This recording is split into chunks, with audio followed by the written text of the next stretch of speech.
弟兄姐妹平安，周间信息题目做光明之子。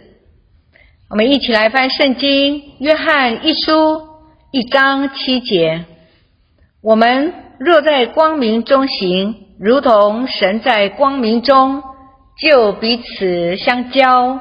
他儿子耶稣的血也洗净我们一切的罪。被耶稣的血洗净的众圣徒，在光明中有爱的相交。行在光明中，意思是行在爱中，行在主的旨意中。神的心意是要我们爱神爱人。若我们违背神的旨意，容留仇恨存在心中，就落入黑暗里。哥林多后书说，光明和黑暗有什么相通呢？是无法相通。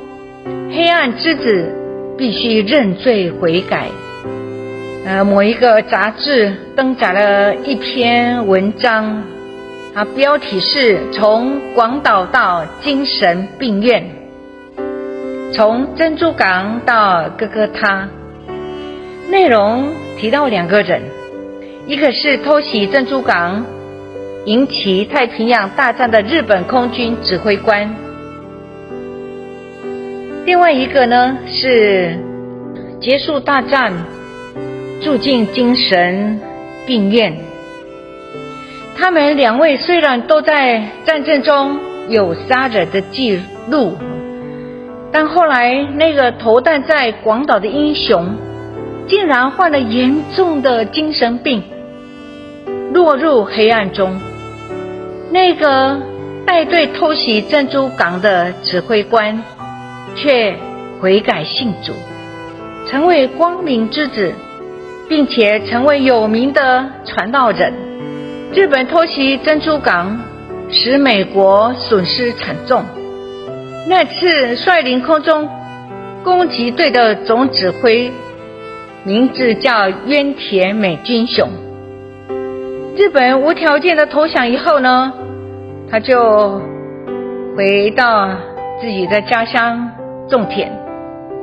后来他从被美军俘虏又遣返的日军口中听到美国基督徒爱仇敌的大爱，使他大受感动。又有一次，他在某一个车站看见一位美国人在散发福音单张，这个单张是一位被俘虏的美军写的。这人是轰炸东京的杜立德将军的部下，名叫薛撒雅各。他被日本人监禁后受了很多苦，当他在狱中领悟了耶稣的真理，人类为何互相憎恨和残杀呢？何不改变态度去爱你的弟兄，并实行基督的教训呢？渊田读了这单章，也学了写撒雅各所做的，就去查考圣经。从路加福音23章34节，他得到了宝贵的启示。父啊，赦免他们，因为他们所做的他们不晓得。他深受耶稣的爱所感动，认罪悔改，接受主耶稣基督做他的救主。大战后，美国或是公司不惜成本动员美日两国人才，拍摄一部名叫《胡》的影片。当这影片在伦敦首次放映时，或是公司邀请渊田夫妇前往参加典礼。当渊田先生在伦敦观看《胡》的影片时，他的心情与当年领队偷袭时大不相同，因为他已悔改信主，由憎恨转为仁爱，行在光明中。战后日本政府曾请他做国防部参谋总长，他却拒绝了，因为他愿意献身做一个传扬基督耶稣救恩的福音使者。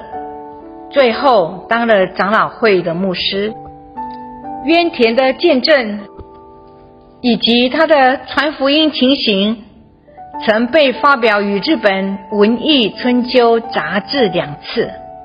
他是美国航空传道团的日本部指导员，传福音与日本、美国各地，劝日本人忘记广岛，劝美国人忘记珍珠港，只想到耶稣基督并他钉十字架，以及基督饶恕的大爱、舍命的大爱。阿们。我们一起祷告。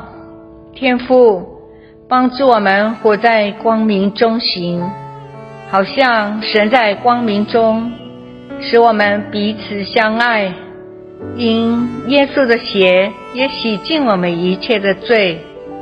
奉主耶稣的名祷告，阿们。